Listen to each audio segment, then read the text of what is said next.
This is Juneau, Alaska's capital city. This is Rie Munoz. If you live in Juneau, chances are that you've seen her walking around town looking for people and scenes to sketch. The harbor is one of her favorite haunts.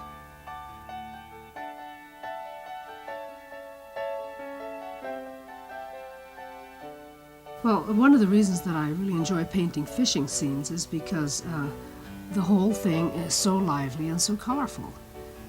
Very often they wear yellow slickers and maybe orange gloves. These floats are bright reds and everything. There's seagulls in the sky, the water's blue, and the whole thing is so lively and colorful. During the course of this show, we will follow Rie's progress as she turns this scene into one of her distinctive watercolor paintings.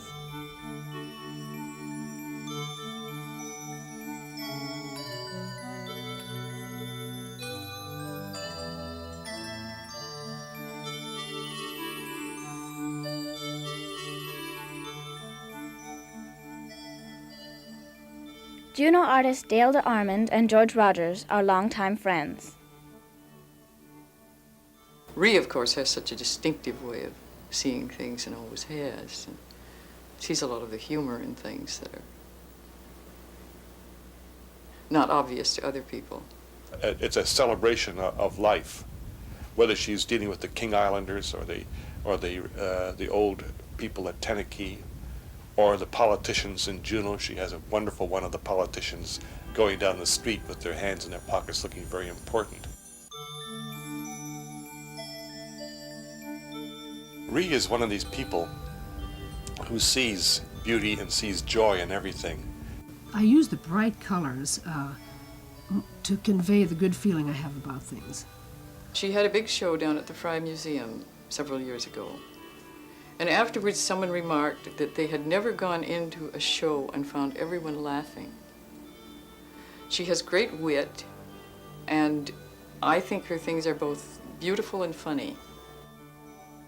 Today, Rie's work hangs in homes, galleries, and museums in Alaska and across the nation. It's difficult to say whether it was hard work, determination, wit and wisdom, or luck that made this happen. But you can't miss the fact that Rie has lots of friends rooting for her. Perhaps that's because she's as warm and charming as her art. Adele Hamey works closely with Rie. To me, Rie epitomizes what a small town is or should be, and that's warmth and trusting and an affectionate feeling for other people in a town, rather than this suspicious nature that a lot of us are used to from big city life. Just not interested in acquiring material things, more in acquiring friendships. Rie knows, I think, 3/4 of the people in town and stops and talks with everyone that she knows along the street. It's not simply a, hi, how are you? How are you, without really meaning, to ever hear an answer, but it's stopping and finding out exactly what's gone on in their lives since she last talked to them. So you don't ever get anywhere in a hurry. I started like every other child. My mother and father gave me some crayons and some newsprint, and I just started drawing. And what happened, though, what made me stick with it, is that I realized that I could draw quite well. I mean, I enjoyed what I drew. And if you enjoy something that you draw, then you're inclined to keep it up. And so that, in short, was how I got started. I've always drawn.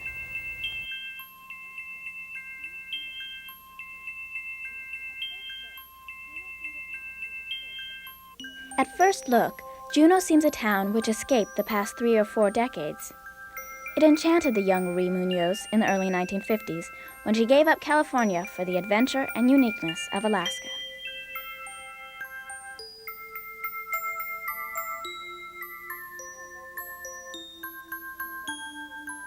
High above the Gastineau Channel, among the funky little houses bound to earth with steep stairways, is where Rie Munoz lives, and paints.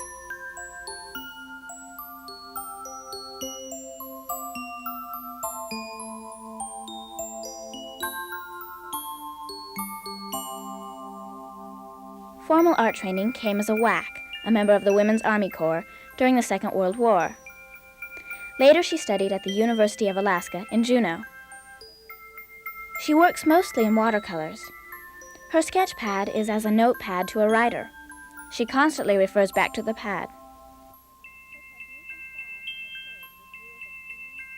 Her technique and style have matured with years of seeing, sketching, and painting.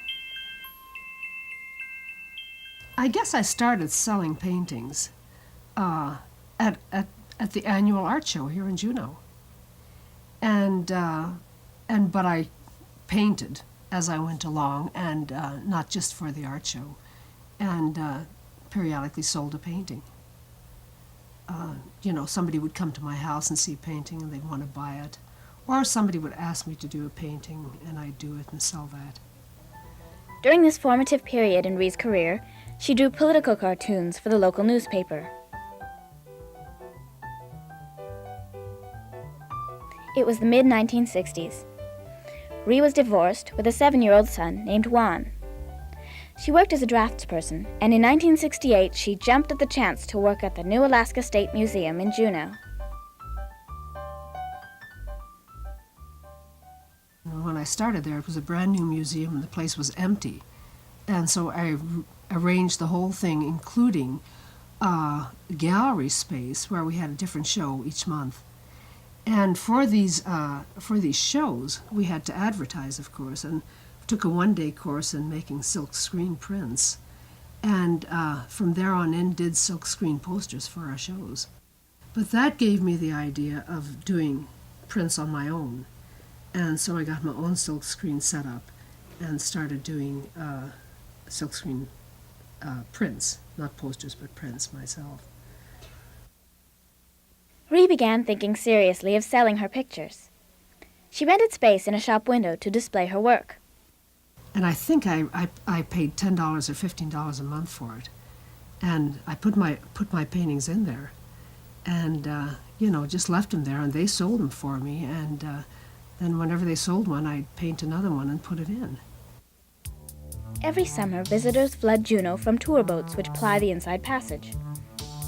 Many found their way to Inez Gregg's Baranoff bookshop, which began featuring Rie Munoz prints. Well, at a certain point when I was working at the museum, Inez Gregg came to me and asked me if I would like to sell my prints in her bookstore. We couldn't handle a lot of artwork. There just wasn't space. But we did very, very well with Ree's. And she grew and grew and grew. She never stopped. She kept working. I made, at the start, maybe $30, $40 a month.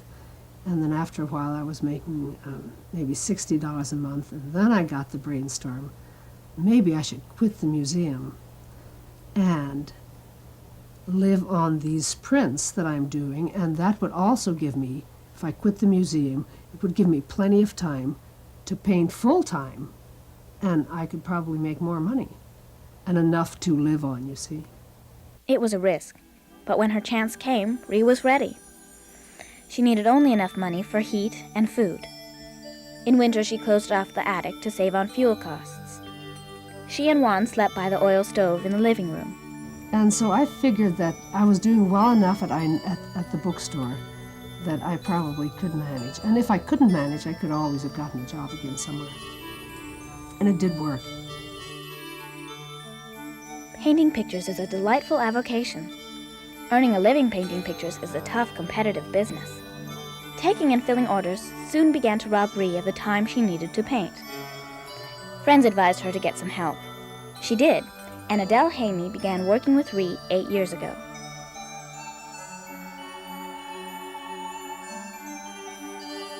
When she has prints made, she'd bring them to my house, and I just had a corner of my bedroom set up, and she gave me a list of galleries where we were to mail them, and I would send them out and keep records for her, and that's still what we do. The business grew and prospered. Today, Ree's work is on sale in 250 galleries nationwide and in Canada. The popular acceptance of Rie's paintings and prints have encouraged her to go beyond painting. These are tapestries. They were woven in France from drawings made by Rie. This one hangs in a Juneau bank.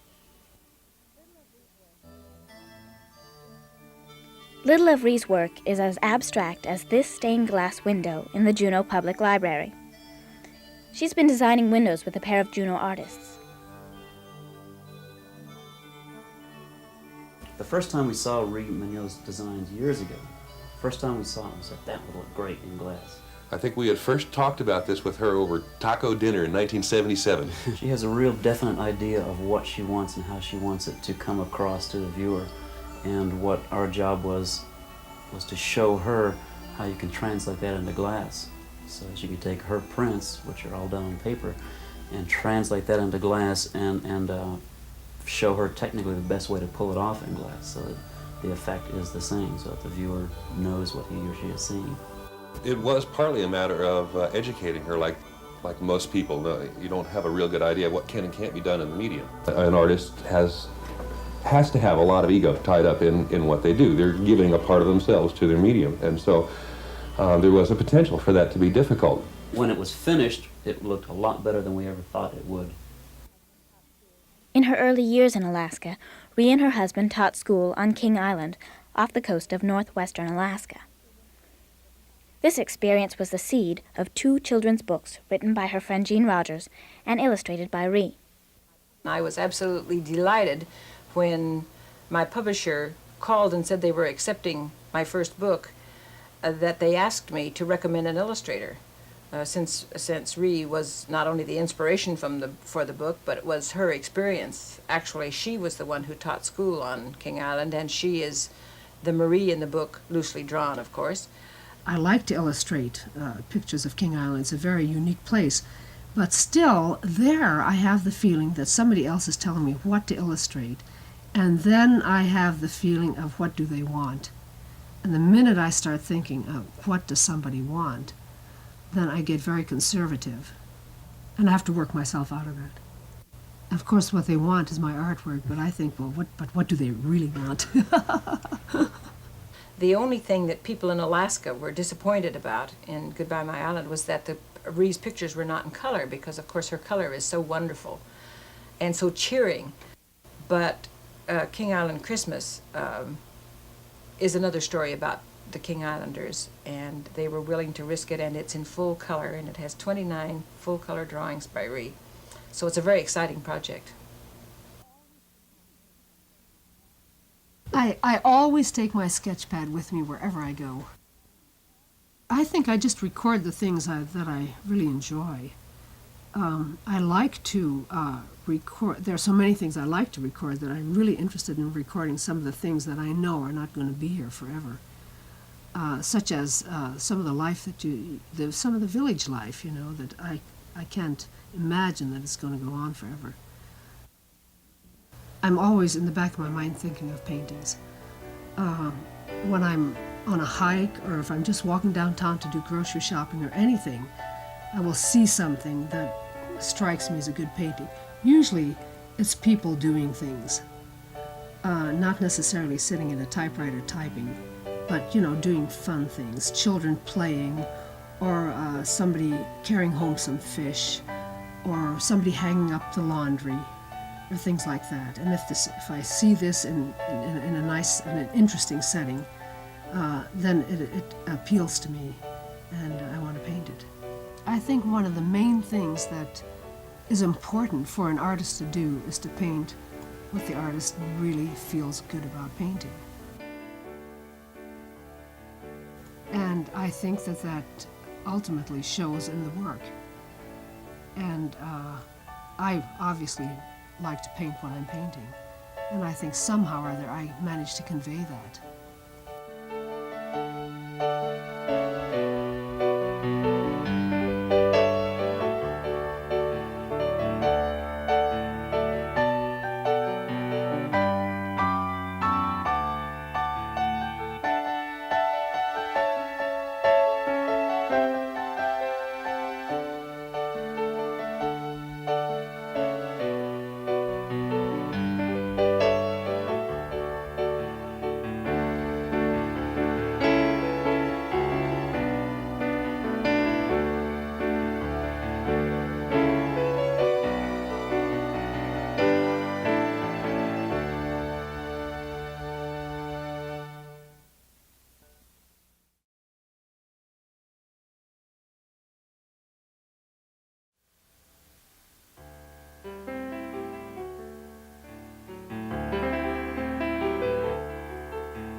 University of Alaska, Anchorage. It has a mix of students, from recent high school graduates to people who have come here long after high school. But however and whenever they arrived here to study, each faces his or her own problems and challenges. I thought high school was basically to prepare you for college and that and give you a rounded education. When I got here, I found out I didn't have that. I didn't have a well-rounded education. I had to put in a lot more work, a lot more time. I'd learned to discipline myself to get up on time to go to class. The transition was a little different the first year. I think I let my hair down and enjoyed myself a little too much, but now I'm studying and doing well. Students who already have begun their families have special concerns. I feel that, my family is suffering to some degree, that I am going to school. The kids are with babysitters and my husband's doing an awful lot of work besides his own job. Getting back into school was hard. Getting back into this kind of university, a transient kind of university where you're living off campus. Alaska Native students face a host of challenges which are almost unique to them. Students who come in from villages around Alaska where they have to travel, homesickness is a major portion of the first transition to school, let alone all the work you have to do. I guess learning to speak out in class was hard for me as a Native student because we're not encouraged to do that in the village as we're, in our family, in the school, in the village. Students that speak out are often made fun of. Helen Andon is an Athapascan Indian. She has a young child and is determined to gain a good education.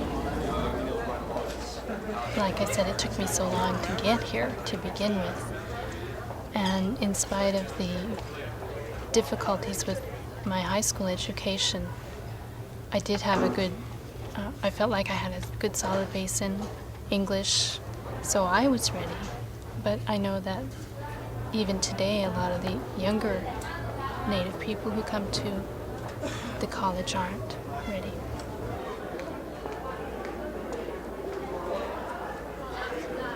Helen is about to get a degree in social work. She understands the problems of students because she's been through many of them herself. I think most of the young people are able to, handle the classwork, but they may not be able to communicate quite as well as they have at home. Students are going to school in the villages now, and they don't have as much exposure to being in the city as, say, I did. The Native Student Organization offers a chance for students from villages and others to address common problems.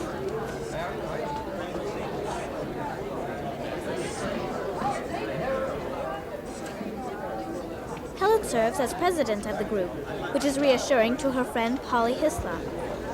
She's just a good role model for the Native students. She makes me feel like we're at our organization, that since she's the president, I feel like something's going to get done. The major problem is the lack of contact with their own people, trying to just survive in the city and knowing where to go for help. I realize that my personality is such that I am a helping person. I have always been, even when I was growing up at home.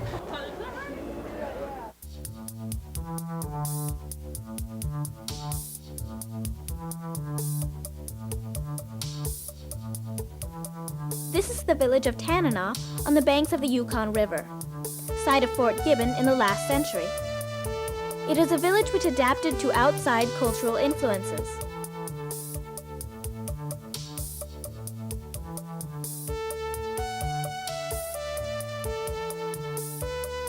About 400 people live in Tanana. Helen was brought up here.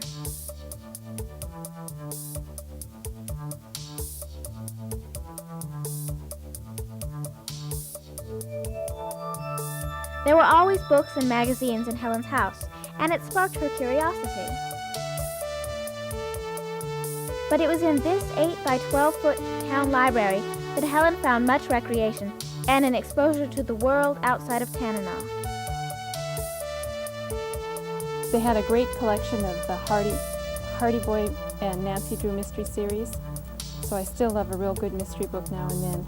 They also had the classics, such as A Tale of Two Cities, Tom Sawyer, Huckleberry Finn, Jane Eyre, so I got a real good selection of reading material at a young age. My dad was always reading, and he had a lot of books in the house and magazines, and that's probably where I got my love of reading from. I just enjoyed reading. I read everything I could read about Jewish people, about the Holocaust, because, you know, I couldn't understand how something like that could happen, and I wanted to know more about it. Alaska Native people are not unique in discrimination or suffering. Just about almost everybody in the world has had some terrible thing done to them by another culture. So I was always just reading, wanting to know more. When it came time for high school, Helen decided to leave the village for a church-operated school near Palmer, Victory High School. The reason I wanted to go to Victory was I wanted to learn to type, to play the piano, and to sing in the choir. And even though we had a high school at home, it just didn't offer anything other than what was required by the state for graduation. At the time, they didn't even have typing. And when you're 13, those are important skills to know. I thought they were anyway. And it wasn't so much that I wanted to leave home, but the alcohol problem in the village was pretty bad. And I could see where my classmates and myself were getting drawn into this. And I really didn't want that.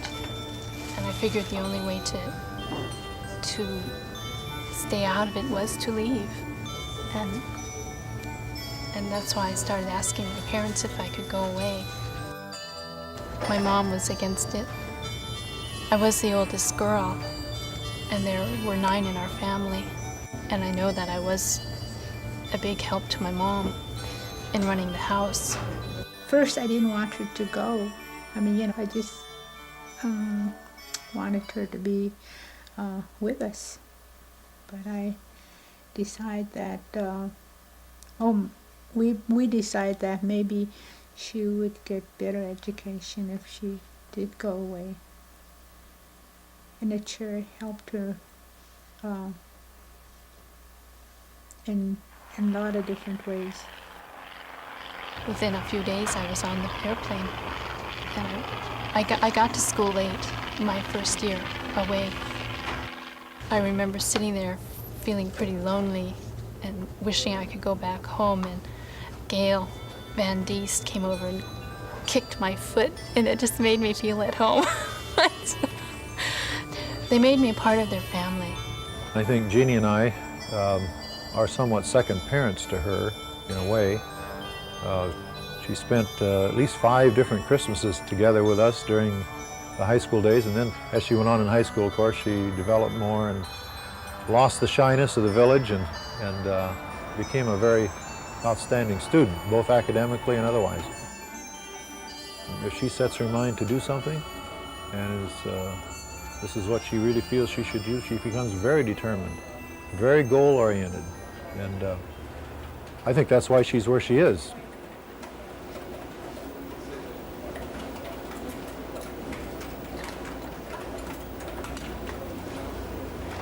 It took me time to be able to say, I'm going back to school.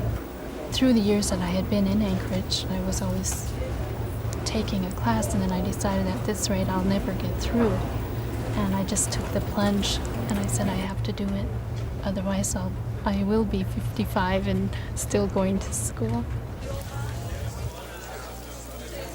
For a while, after I first came down here, it was a difficult time for me, and I think I just retreated.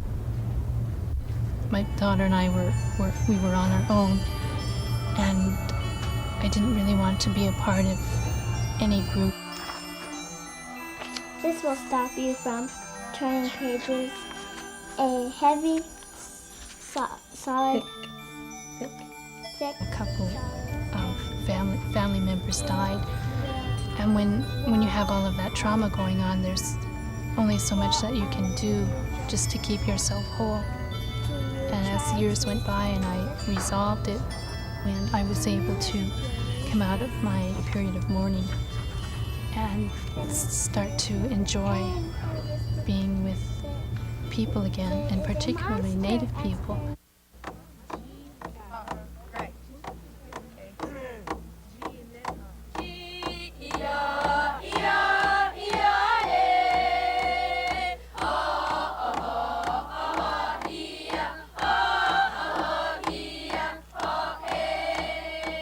My mother has always been very active in the dancing activities that have taken place here in Tanana.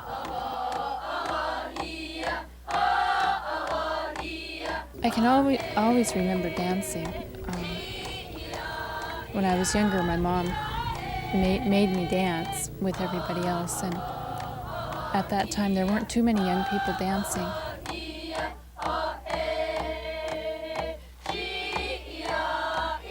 The dancing is really special to me. It's something I enjoy doing. It has a lot of meaning to me. It brings back memories from people who have gone on, of how they used to dance and the fun that we used to have, especially during Nuchalawoya.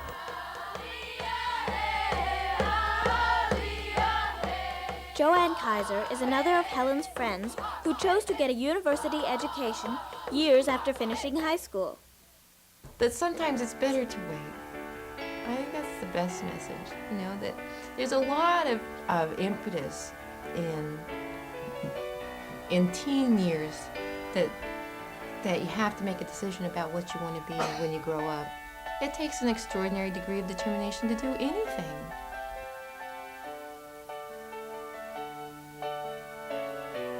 My idea is to be able to travel to the villages in the interior and work with school kids, probably high school students who are planning on making the transition from the village to college.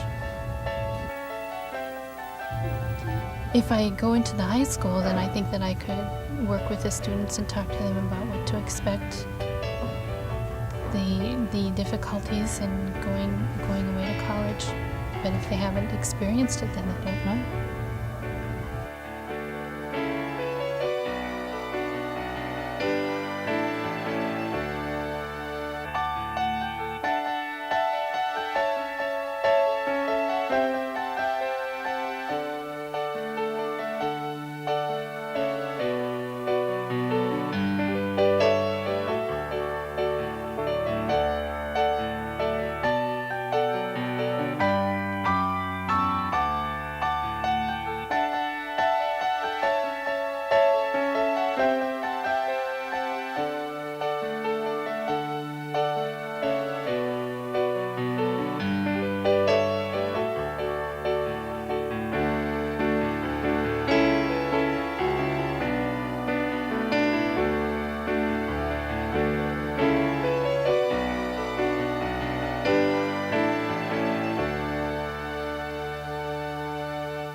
This is the dream of many Alaskans. The chance to live in a remote, beautiful spot and earn a living hunting or fishing. This man does it. He is Ted Gerken. Ted and his wife Mary run a fishing lodge on Lake Iliamna, southwest of Anchorage.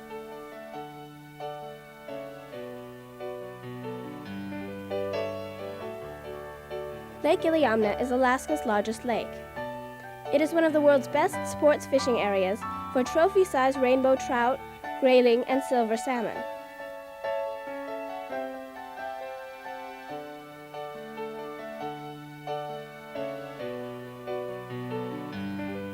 From the beginning, Ted knew what kind of a business and what kind of a life he wanted to fashion for himself and his family.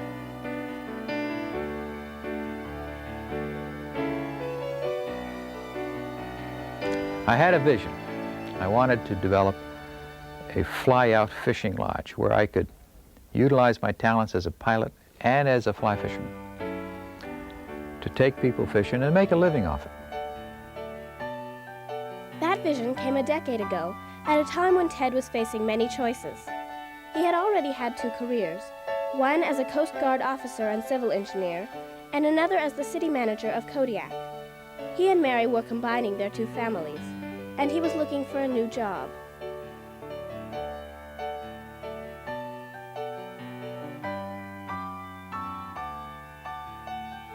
Ted said to me, he said, "Mary, I saw an ad in the newspaper, and how would you like to run a lodge?"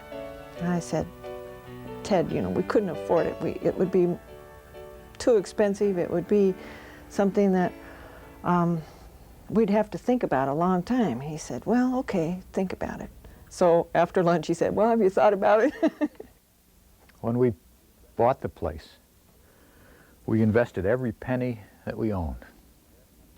I had to mortgage my airplane in order to buy the truck to bring over here. Of course, the lodge had a huge mortgage on it. We sold my house in Kodiak. We sold Mary's house in Kodiak because we were combining families. And we had enough money to pay our April bills. We had to start making money by the 1st of May or we were going to lose it all. We invested an awful lot of money. Well, all we had. It wasn't a lot, but it was all we had. So there they were, operators of their own fishing lodge. It was the beginning of the plunge into the world of small business. We had to start from scratch. And from the day we moved here, we probably worked 16 hours a day, 7 days a week for the first 4 years with hardly a break. The first 3 days we had to open the lodge for business. There was a big snowstorm and we had a helicopter pilot land out here in the front yard and a public health doctor come. That's when I first realized that, this lodge business is a little more difficult than I had thought. It was infringing on our family life. But the biggest thing that made me stay here and stick it out is all our savings were in this. Ted and I were committed to this business.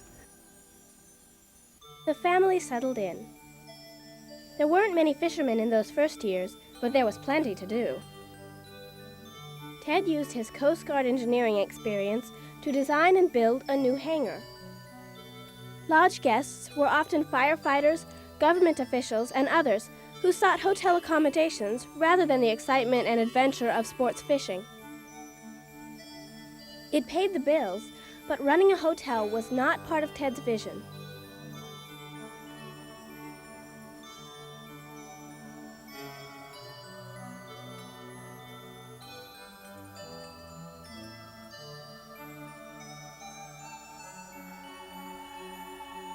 Before their first season passed, Ted and Mary decided they wanted to limit their clientele to fly fishing enthusiasts. Call it defining the market, or call it doing what felt right for them, it was a crucial decision. Jim Repine is a television personality and writer about fly fishing.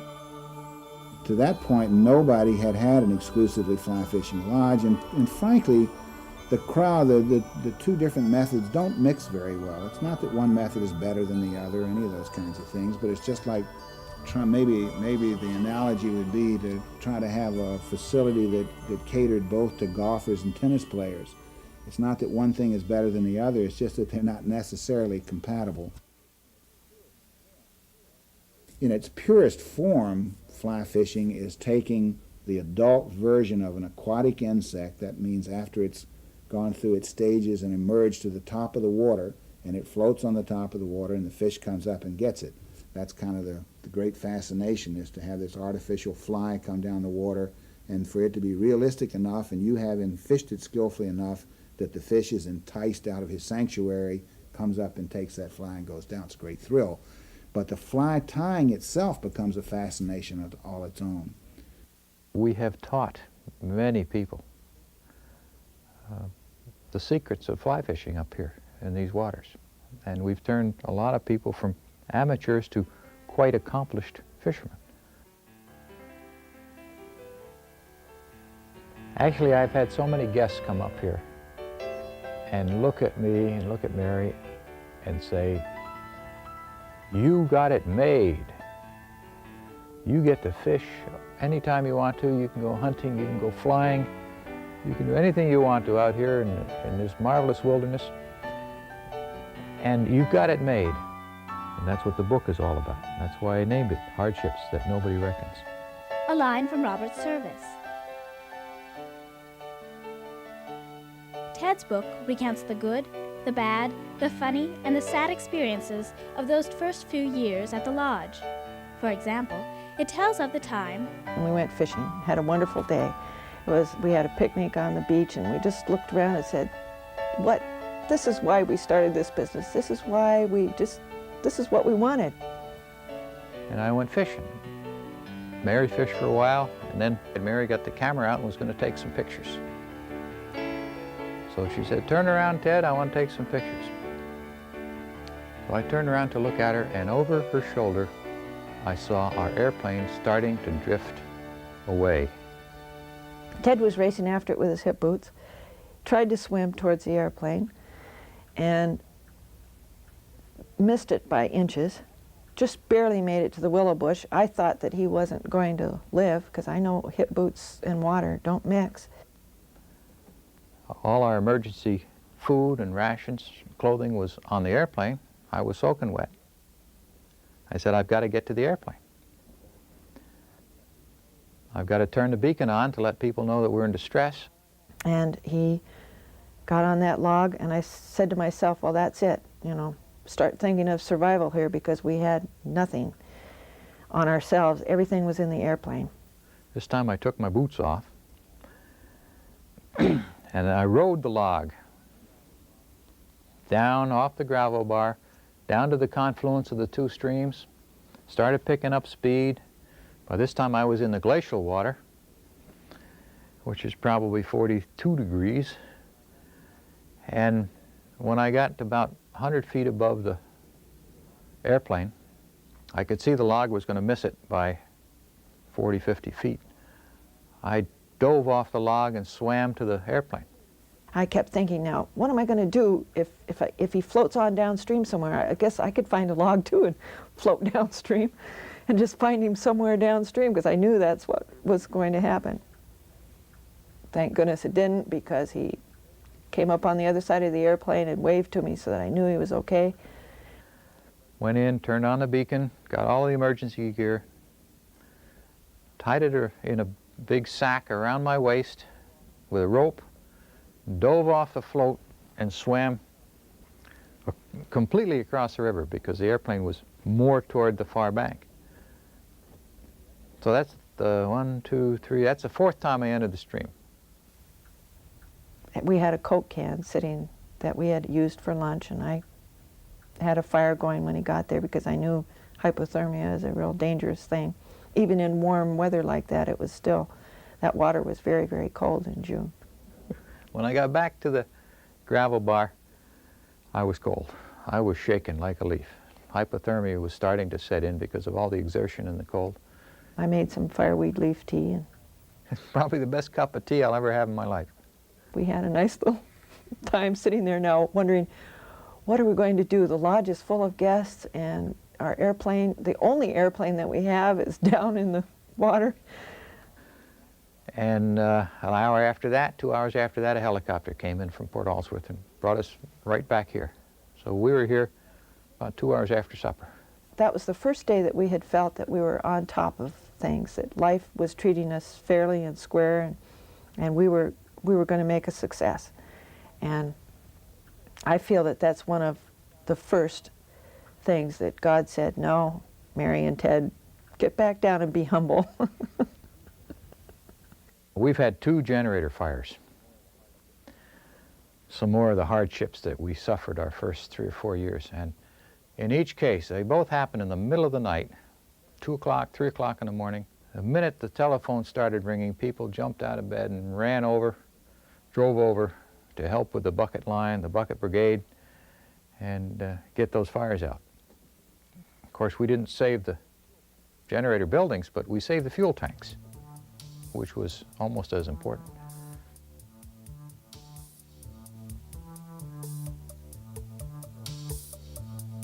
I get a great deal of personal satisfaction and pleasure out of writing now. That was not so when I first started. When I first started, it was a lot of work. It's still work, and you still must apply yourself and treat it just like a job. I've already completed the manuscripts for 2 books. One about the lodge, of course, and then a second about a grizzly bear, relating many of my own experiences with these local bear. I wanted to write a book about the way the bear reacts most of the time. I've seen the other kind of book, and it's rather frightening. And these frightening acts do occur. The bear is a wild beast, and he's extremely strong and ferocious. But most of the time, he's rather docile. I had so much more fun writing about walleye, I named the bear Walleye, than I ever did writing about the lodge. Writing about the lodge was exposing my own soul and frailty to anyone else who chose to read the book.